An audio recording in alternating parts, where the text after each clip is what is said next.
Imagine spending your whole life building something, not just a career, but a reputation, a name that echoes across trade routes, harbors, and distant cities. You've mastered the seas, navigated the currents of commerce, and earned the kind of success most men only dream of. Your ship, filled with the rarest and most expensive dye in the known world, Tyrian purple, sails as a symbol of your triumph. Each thread of fabric soaked in this color was once reserved for emperors and gods. But in a single night, that ship, and everything you've worked for, vanishes into the abyss. This is not fiction. It's the beginning of one of the most overlooked but powerful origin stories in Western philosophy. A wealthy merchant named Zeno of Citium watched his fortune drown in a storm and emerged from that disaster not with bitterness, but with a burning question. What if this wasn't the end, but the beginning? This moment of total loss, this fall from the mountaintop of material success, would become the unlikely birthplace of Stoicism, one of the most enduring and transformative schools of thought in history. The modern author Ryan Holiday, reflecting on Zeno's story, offers a radical reframing of failure. Sometimes the worst things that happen to us are actually the most important things that happen to us. Zeno didn't choose the storm, but he chose what came after. And in that choice, he became more than a man. He became a compass for anyone who's ever faced devastation and asked, "What now?" His story is not just ancient history. It's a map. A guide to rebuilding from zero, not just surviving misfortune, but mastering it. And today, we're going to walk through that journey, chapter by chapter, as we trace how a shipwreck gave birth to a philosophy that still saves lives. Welcome to the Stoic Lighthouse, where ancient wisdom lights the path through modern chaos. If this message resonates with you, hit the like button and subscribe to the channel. This is just the beginning of something deeper. Now, let's step into the storm. Number 1. The Purple Merchant, Life Before the Storm. Before he became the founder of a global philosophy, Zeno of Citium was no different from many of us. He lived in a world built on outcomes, on profits, reputation, and control. Born in the bustling port city of Citium on the island of Cyprus, Zeno wasn't a nobleman or a scholar. He was a trader. His life revolved around shipping routes, market prices, and high-stakes negotiations. He made his fortune dealing in one of the rarest commodities of the ancient world, Tyrian purple, a dye so precious that its value often exceeded that of gold. It was extracted from thousands of sea snails and worn only by kings, emperors, and high priests. Zeno wasn't just wealthy, he was respected. His name carried weight in every harbor along the Mediterranean. His identity was inseparable from his business. Like many of us today, his sense of worth was anchored in external success, in titles, possessions, and the admiration of others. He was Zeno, the merchant of purple, and to the outside world, he had it all. But beneath the surface of that success was something fragile. His entire world depended on things beyond his control: the stability of markets, the trustworthiness of partners, the mercy of the ocean. He had built a life on shifting sands without even realizing it. The Stoics would later call this a life tied to the externals, the things fortune can give and take away in an instant. Aristotle had warned of this centuries earlier. True happiness does not consist in external goods, but in the virtue of the soul and the wisdom of the mind. At that time, Zeno might have dismissed Aristotle's words as poetic idealism. After all, his system was working. The wealth kept flowing, the ships kept arriving, but deep down, the truth was waiting. That a life built on external validation is a life always one storm away from collapse. Modern voices echo the same warning. Tony Robbins, whose work explores what drives human fulfillment, speaks of the dangerous illusion of achievement. We are taught to master the science of achievement, but not the art of fulfillment. Zeno had mastered achievement, but fulfillment? That was an entirely different ocean, one he had never dared to cross. His story is a mirror for our time. Today, we measure ourselves by job titles, social media likes, luxury cars, and bank balances. We equate busyness with meaning and status with peace of mind. We've become merchants too, trading our inner stillness for outward symbols of success. Dr. Kevin Vost, a modern psychologist and Stoic writer, offers a brutal truth.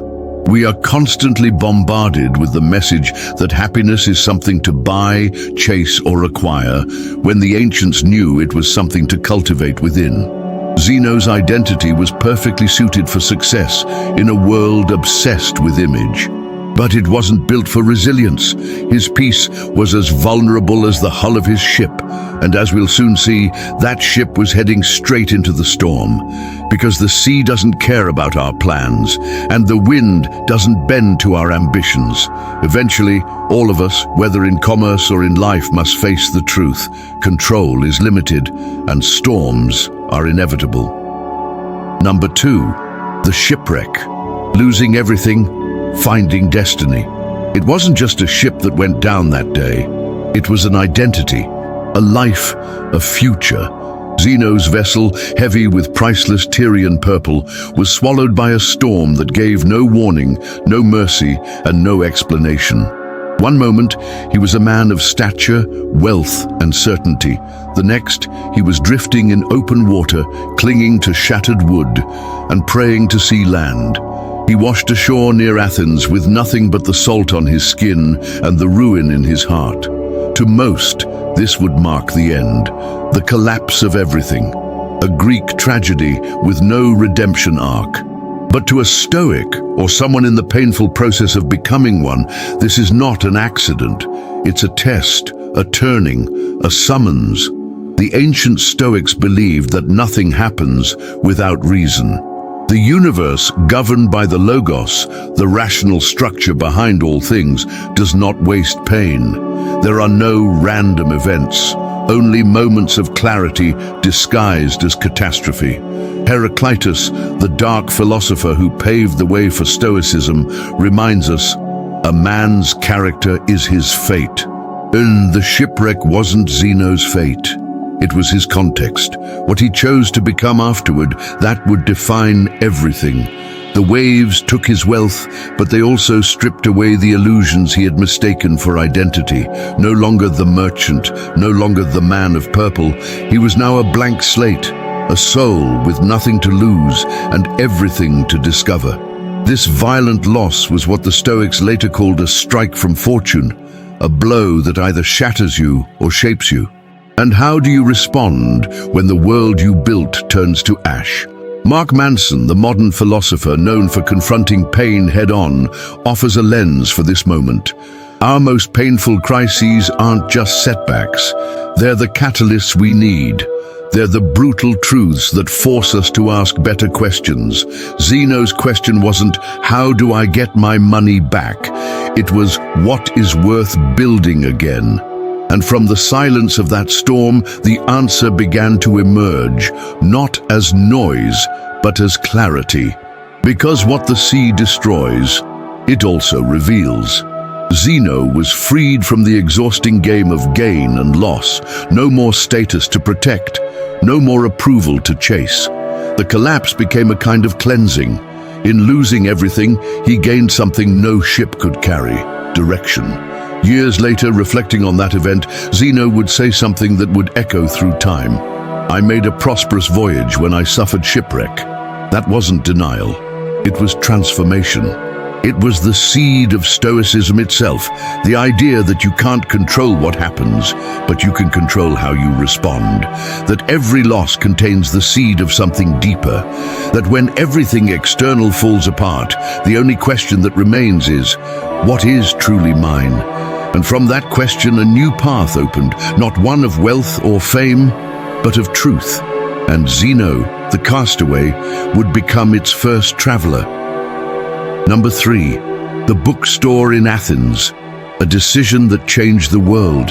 Imagine this, a man stripped of everything, standing in the streets of Athens, one of the greatest intellectual capitals of the ancient world.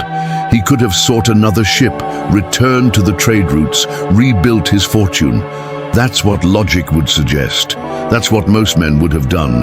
But Zeno was no longer most men. Something inside him had shifted.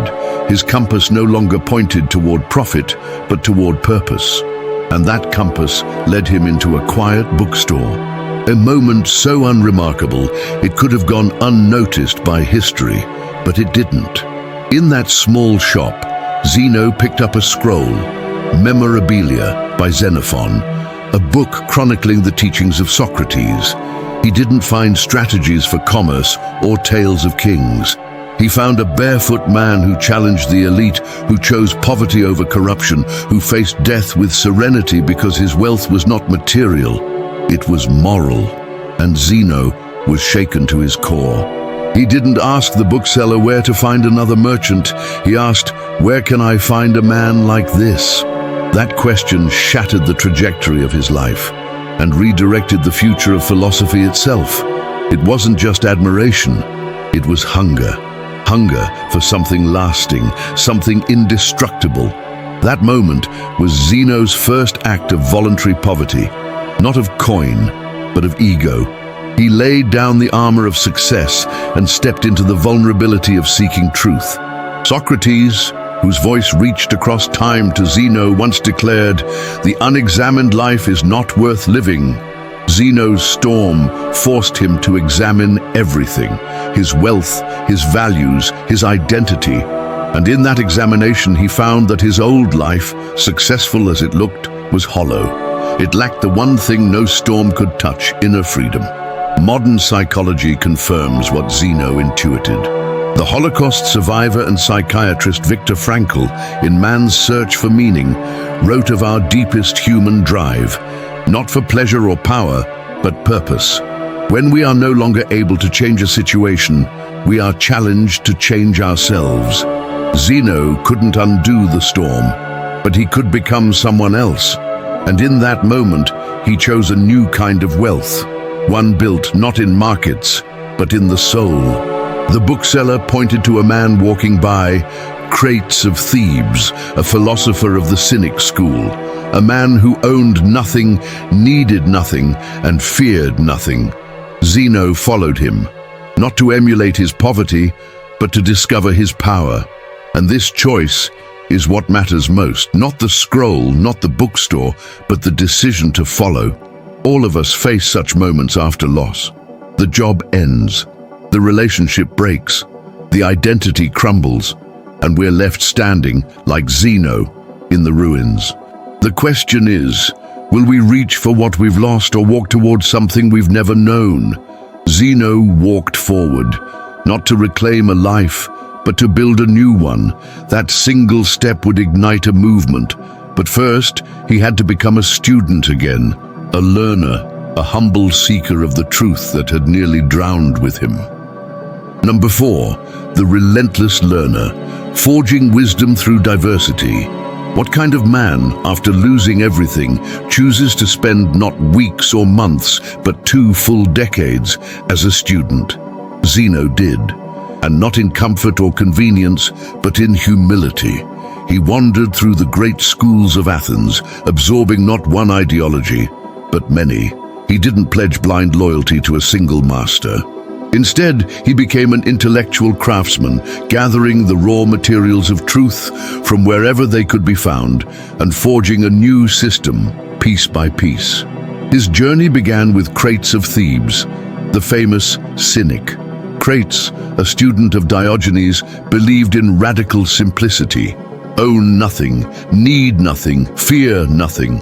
Zeno learned to detach from pleasure, to endure discomfort, to seek virtue over vanity.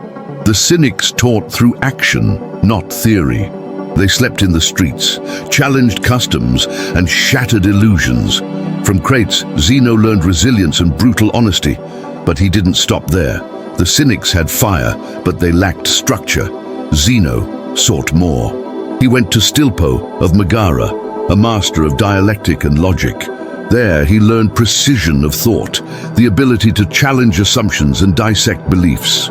From there, he explored the academy, where the legacy of Plato echoed in discussions of metaphysics, virtue, and the nature of the soul. Plato once warned, "Knowledge which is acquired under compulsion obtains no hold on the mind." Zeno wasn't compelled. He was consumed. His loss hadn't broken him, it had cleared the path. Each school sharpened his understanding. The Cynics gave him toughness. The Megarians gave him logic. The Platonists gave him cosmic perspective. He wasn't collecting theories. He was preparing a philosophy that could hold under fire. This approach of learning broadly, intentionally, and without ego is rare even today. But some modern thinkers understand it deeply. Naval Ravikant, entrepreneur and philosopher, emphasizes self-directed mastery. Read what you love until you love to read. Learn from the best across time. Build your mind from the ground up. That's what Zeno did. He sought wisdom across domains and centuries. He didn't memorize slogans. He built a worldview, slowly, patiently, not to impress but to live. And his humility was as vital as his curiosity. Unlike many philosophers, Zeno didn't seek attention. He didn't write grand manifestos during this phase. He asked questions. He listened. He practiced. He failed. And through that long apprenticeship, he began constructing a vision of life grounded not in dogma, but in lived truth. The Stoic concept of oikeiosis, of growing into one's true nature, wasn't born in a flash of brilliance. It was sculpted over time by a man who had once thought external success was everything. Now he understood. Real strength isn't built in comfort. It's forged in fire, tempered in study, and proven in practice. Zeno's path reminds us that growth is never instant. The transformation of a soul takes time, and sometimes the greatest thing we can do after a fall is not to rebuild, but to relearn. Not to return to who we were, but to discover who we were always meant to become. Number 5, the painted porch, birth of a new philosophy. After 20 years of relentless study, Zeno of Citium was no longer just a student, he was ready to teach. But when the time came to share his ideas, he didn't choose a private hall or an elite academy. He chose the most public place in Athens, the Stoa Poikile, or the painted porch, a long colonnade in the heart of the agora, adorned with murals of battles and triumphs. It was a place where merchants, beggars, generals, and philosophers all passed through. And it was here that Zeno would plant the seeds of a philosophy that would outlive empires. What he taught was unlike anything Athens had seen. It wasn't austere like cynicism or abstract like Platonism. It was grounded, practical, and intensely moral. He brought together the ethical backbone of the Cynics, the logical rigor of the Megarians, and the cosmological structure of Heraclitus. From this synthesis, a new school emerged, one that would bear the name of its birthplace, Stoicism, from Stoa. At the core of this new system was a single radical idea: virtue is the only true good. Everything else, health, wealth, reputation, even life itself, was classified as indifference. They may be preferred or avoided, but they could never define a person. Only character could, and only virtue was fully in our control. Marcus Aurelius, emperor and Stoic philosopher centuries later, distilled this principle. The value of a man is not greater than the value of his ambitions.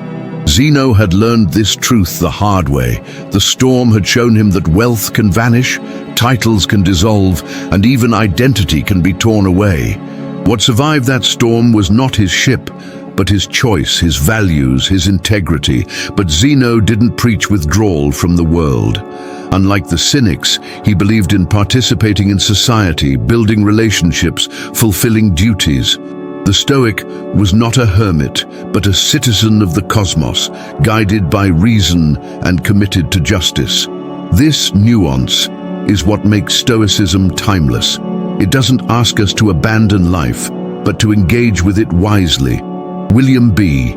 Irvine, a modern advocate of Stoic practice, explains, Stoicism teaches us to perform, an act of psychological alchemy, to transform events that might destroy us into sources of strength and joy.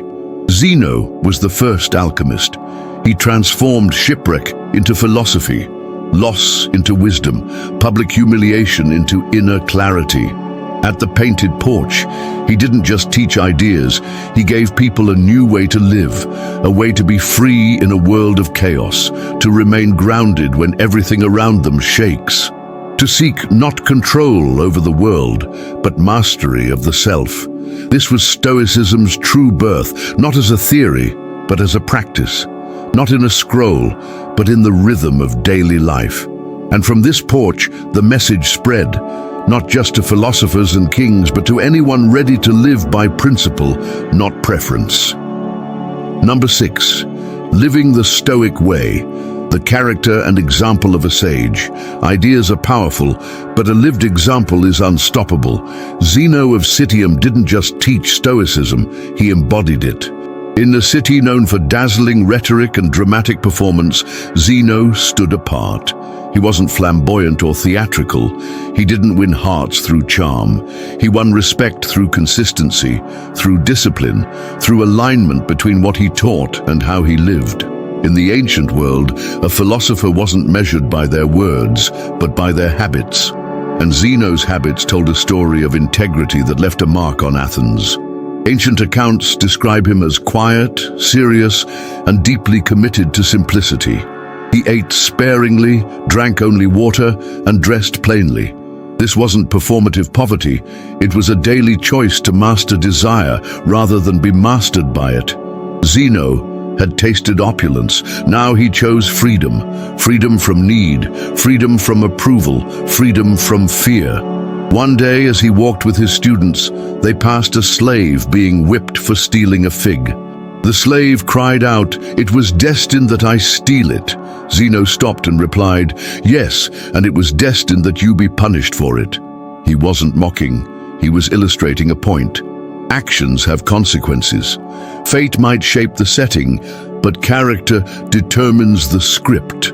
The Stoic doesn't rebel against reality, he engages it, with reason as his compass and virtue as his anchor. Plato, long before Zeno, had laid the groundwork for this kind of inner harmony. Moral excellence comes about as a result of habit. We become just by doing just acts, temperate by doing temperate acts, brave by doing brave acts.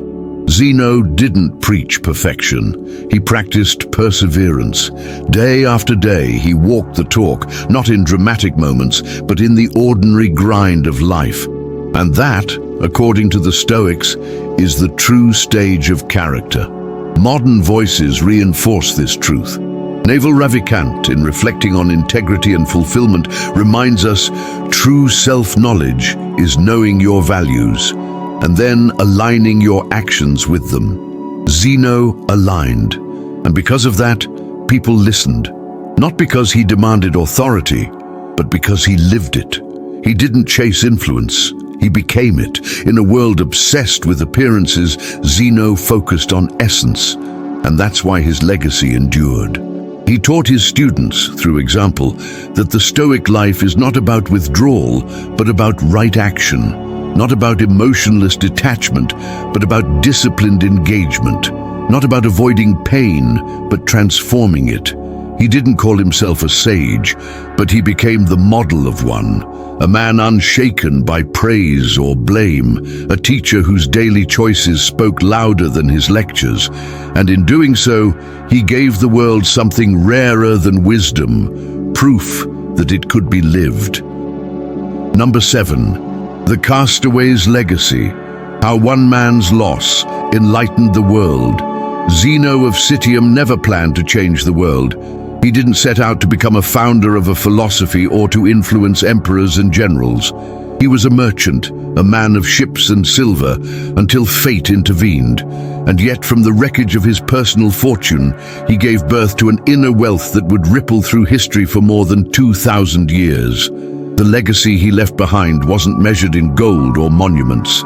It was measured in minds transformed, souls steadied, and civilizations guided by a new standard, virtue above all. Think of the magnitude of this. A man who once sold luxury goods to the elite created a philosophy that would shape some of the most powerful and principled leaders the world has ever seen. Epictetus, a slave who rose to become a revered teacher, drew directly from Zeno's teachings. Seneca, advisor to emperors, applied Stoic principles to navigate the treacherous politics of Nero's court. And perhaps most powerfully, Marcus Aurelius, ruler of the vast Roman Empire, used Stoicism to remain grounded, humble, and just, even while holding absolute power. Marcus Aurelius would later write in his Meditations, "You have power over your mind, not outside events. Realize this, and you will find strength." But that strength, that inner power, traces directly back to a man whose ship went down, but whose spirit rose. The Stoa he founded became a beacon for the ancient world, but its light still reaches us today. Not as a dusty doctrine, but as a living code, one that underpins cognitive behavioral therapy, CBT, the most evidence-based form of modern psychotherapy. A method that teaches, just as Zeno did, that it is not events themselves that disturb us, but our judgments about them. The psychologist Albert Ellis, a pioneer of rational emotive behavior therapy, REBT, made the connection clear. Many of the ideas incorporated into modern therapy were first articulated by the ancient Stoics. And beyond therapy, the essence of Zeno's insight is echoed in the survival philosophy of Viktor Frankl, who endured Nazi concentration camps and emerged with this enduring truth. Everything can be taken from a man, but one thing, the last of human freedoms, to choose one's attitude in any given set of circumstances, to choose one's own way. Zeno chose his way in a moment of devastation. And in doing so, he paved a path for the rest of us. His legacy is not academic, it's deeply human. He reminds us that greatness doesn't always begin with ambition. Sometimes it begins with ruin. Sometimes it's the man who loses everything who finds what truly matters. William B. Irvine, one of the leading voices in modern Stoic thought, captures this beautifully. Stoicism teaches us to perform a psychological alchemy, to turn trials into triumph, pain into power, and setbacks into strength. Zeno's shipwreck was not the end of his journey. It was the beginning of a deeper one. He didn't just recover, he transformed. He didn't rebuild the old life. He built something new, something eternal. His was not the legacy of a survivor. It was the legacy of a sage. And that legacy is now ours to carry forward. A man loses everything. His ship sinks, his fortune disappears, and his identity disintegrates in the waves. That's where his story could have ended. But Zeno of Citium didn't drown in that storm. He was reborn by it. From the wreckage of material loss, he uncovered an indestructible truth that the only real wealth is the kind no wind can carry away, the wealth of wisdom, of self-control, of virtue. And because he chose to walk forward from ruin, not backward into regret, he became a beacon, a lighthouse, one whose light still cuts through the fog of our modern chaos. Zeno didn't just craft a philosophy, he lived a revolution that now runs in the bloodstream of every soul who chooses strength over circumstance, clarity over chaos, and purpose over pain. From a lost merchant came a global movement, a school of thought that has guided emperors, rescued slaves, empowered warriors, and comforted the broken. A philosophy that still, to this day, offers one simple promise. You may not control the storm, but you can control the sailor. So the question turns to you. What in your life has been a shipwreck? What loss forced you to see who you really are underneath the labels, the roles, the masks? And what if that moment, that fall, that rupture wasn't a curse? What if it was your beginning? Share your experience in the comments. Your story might be the map someone else desperately needs right now. And if Zeno's journey spoke to something inside you, if it lit even a small spark, let that flame grow. Hit the like button. Share this video with someone who feels lost. Subscribe to the Stoic Lighthouse and keep walking with us toward inner peace and invincible clarity. Because this is just the beginning. In our next video, we'll dive into the battle that's destroying your focus, your confidence, and your peace of mind: overthinking. We'll reveal the forgotten Stoic technique that can silence the mental noise, quiet the storm inside, and unlock a state of deep stillness. This is not just theory. It's a practice that will change how you experience every day of your life. The storm inside your head isn't permanent, and the Stoics knew exactly how to calm it. Until then, remember this: sometimes the greatest journey doesn't begin with a step, but with a shipwreck. See you in the next video.